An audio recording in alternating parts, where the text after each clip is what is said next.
Hello everyone, good evening once again. How are you? We're still in quarantine.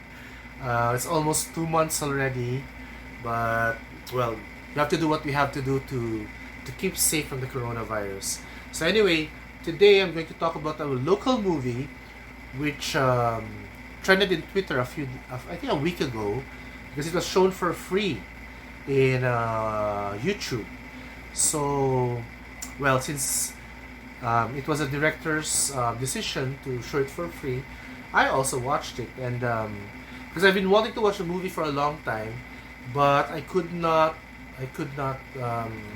get the perfect timing. You know, when it was shown in Cinemalaya, I wasn't able to catch any of the showings, and then when it was shown again in UP Film Center, ayun, I was also able to watch it. But finally, it took the it took the pandemic to make me see the movie. So I cannot say the title of the movie. I mean the first part, because it should be, you know, you know. So I'll just say the movie is F Boys. F there's is, you know, F F toot toot toot toot. I think you know what that is. So it's F toot boys.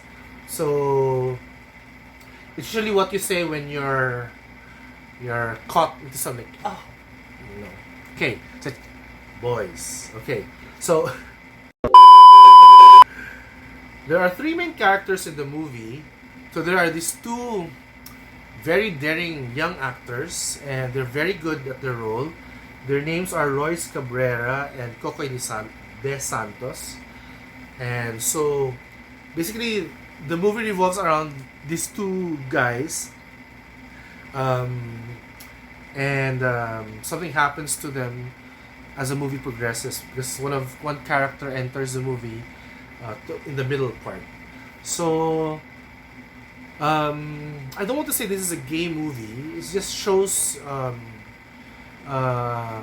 snippet of the life of what gay people want. You know, so in the Philippines we have these bars where these boys dance. So they're known as gay bars. So unlike the gay bars in Western countries, we call it strip clubs. The ones here we are more like Latin flavored. You know, we have these competitions of boys wearing these bikinis, and actually, if you have the right amount of money, you can rent or pay for these boys, the services of these boys. So it's basically prostitution. Um, so not going to sugarcoat that. So one way for these boys to showcase their bodies is to join these competitions, which are common in the Philippines in the gay bars. So around 25 boys go there, and actually it's like a circuit. You know, if you go to all gay bars, they're 90% they're the same boys. You know, so that's just how it is. You know, because that's how they earn their money. That's how they can get connections. That's how they can get clients. It's how their business model is. That's how the business model for this type of industry is. So that's shown in the movie. Like half of the movie is the competition, where they talk and they show their bodies. That part is okay. I mean, they didn't really. It's not malaswa. It's not what's malaswa in English? It's not. It's done tastefully, because they wear this really outlandish, like Miss Universe costumes where they have these headdresses, but of course they're wearing just trunks, no? Very sexy trunks. But at this part of the movie, it's not really. It's more of showing a certain part of gay entertainment in the Philippines, and then eventually, usually, a client gets, you know, these boys for services, which you know what it is.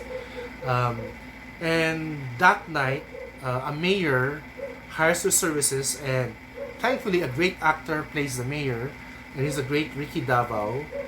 He's an amazing actor. He's a veteran actor here in the Philippines, and he's done this role, variations of it, many times. Here he's gay, but he has also done this as a straight man, and he's good in both.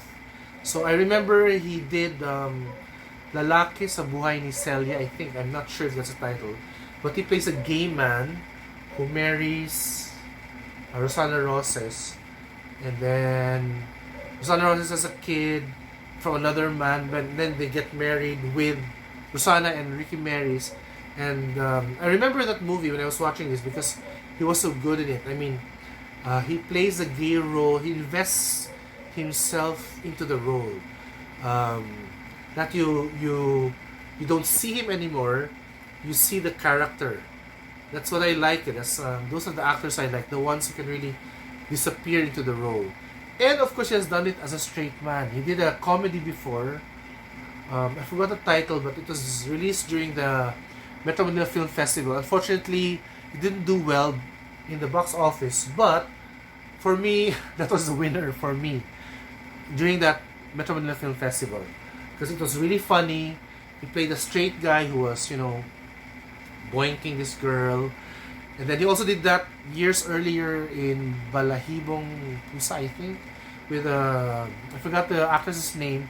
But again, whether he plays the guy straight or gay, he really embodies the lasciviousness, the lustfulness of the character.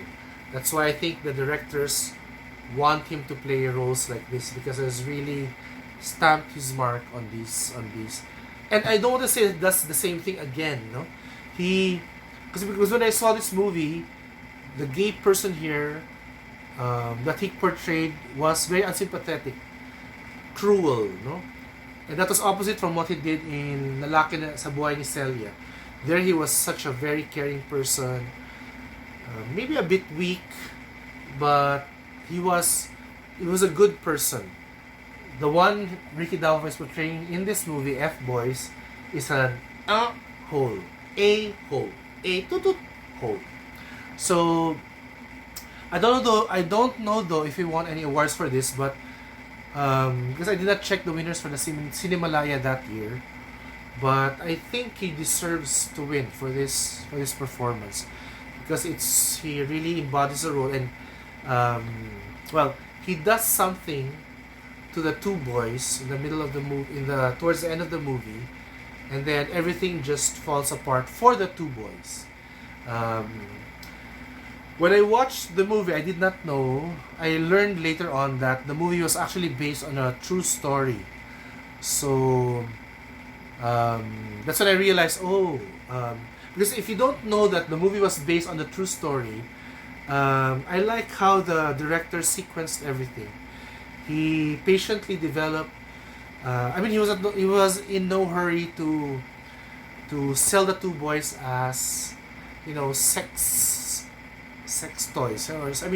They were boys for hire, but he really took the time to develop the character of Ricky Davao, the character of Ace and Miko, so you get to know them. They're very playful boys, so they're perfect for this kind of job. They know how to play with the clientele. So when I watched the movie, I said, "Oh, these boys can take care of themselves." They're not cruel boys. They're not because in that industry, many of the boys are so jaded that they really take advantage of gay people. But in this movie, their characters are not like that. No? Ace and Miko, played by Royce, Cabrera, and Kokoy Santos. They're very good actually. I don't know. I hope they appear in more, not even gay-related movies, but because they can act. These two boys can act. So anyway, towards the end of the movie, that's where the sex scenes are. I think that's the reason why many gay men watch the movie. I've seen many gay sex scenes, and this one was okay. It was well done.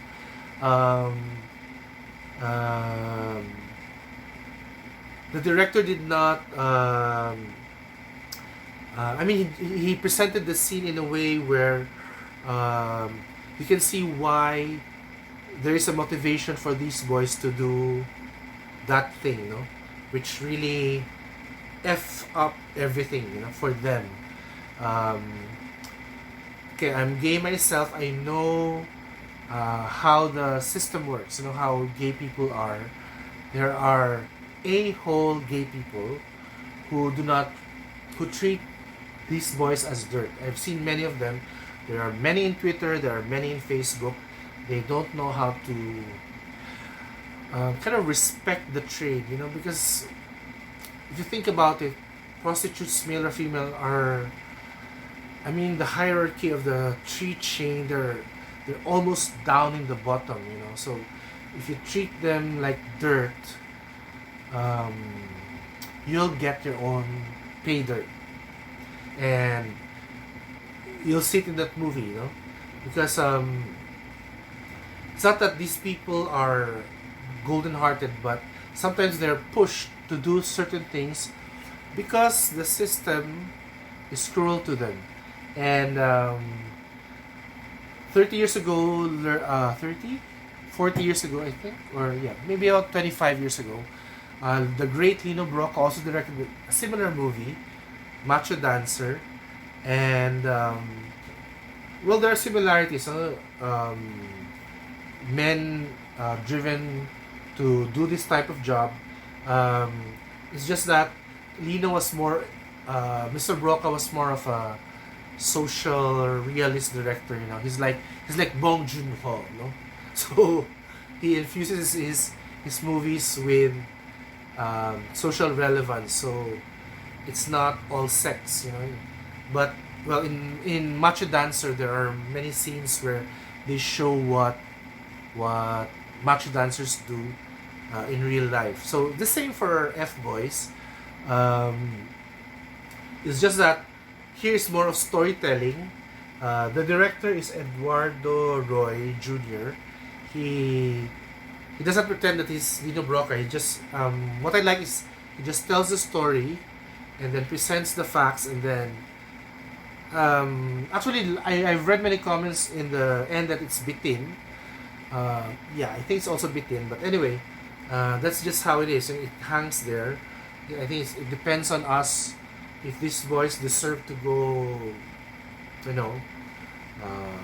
this path or this path, but he leaves it hanging, which is okay. It doesn't really matter. What matters, I guess, for me is that they were able to do justice from their own end, because in our country, they will not definitely get any justice because they killed the mayor, and since they're in the lowest rung of the social ladder, these characters are really going to get it. But the director decided not to present that in the movie. Do I recommend this movie to straight people? If you're gay curious, why not? Yeah, if you're not gay, but what I don't like is presenting gay people as bad people. Yes, there are bad gay people, but unfortunately in this movie, the gay character is bad.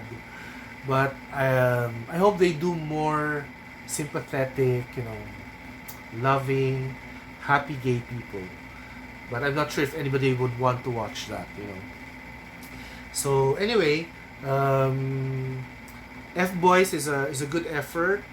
I wanted to watch it in a movie house because it's better to watch it on a big screen, But anyway, I'm thankful that the director allowed us, other gay people, to watch it in YouTube because finally, after waiting for many months, I finally saw the movie. So anyway, thank you very much for watching my movie review. Till the next movie, so everyone take care of yourself. By the way, please like me in my Facebook, my Twitter, and my Instagram, and please subscribe to my channel. So take care, everyone. Good night, and keep safe. Bye bye.